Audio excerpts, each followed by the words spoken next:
Hey Kyle, why do you think a strong technical understanding of your medium is so important? I think if you have an idea to make something, if you can see the whole picture in your head, it will lead to a much better final object.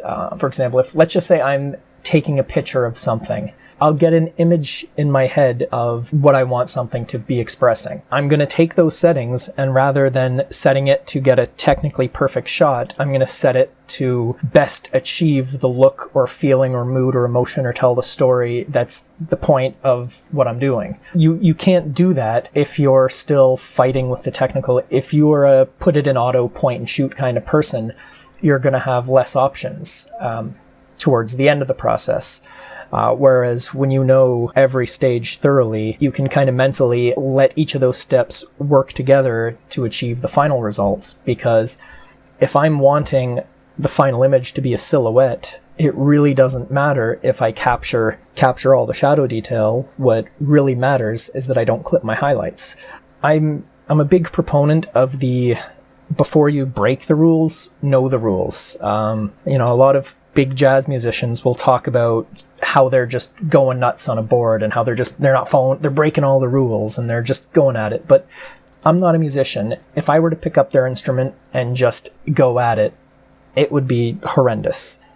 When they do it, it's appealing to some people.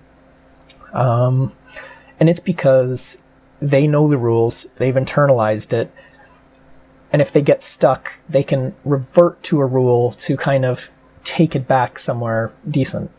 Some people might become so stuck in that quest for technical perfection that they become blind to the creative or emotional or expressive aspects of the art form. But I really think that having that solid technical knowledge allows you to go off, explore the emotions, but then still have that something to ground it in, to bring it back, to make it a more universal experience. So it's going to appeal to a wider audience. It's going to appeal more strongly.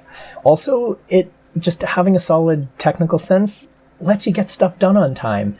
Yeah, it's fun to experiment and go off on tangents and explore everything you can do, but sometimes you just got to get stuff done, and knowing what you're doing lets you work fast. If you're taking forever to produce something, it should be because you're working on making it really damn good, not because you're fighting to make it happen. That was a lot longer and ramblier and less well worded than I had hoped. Apologies.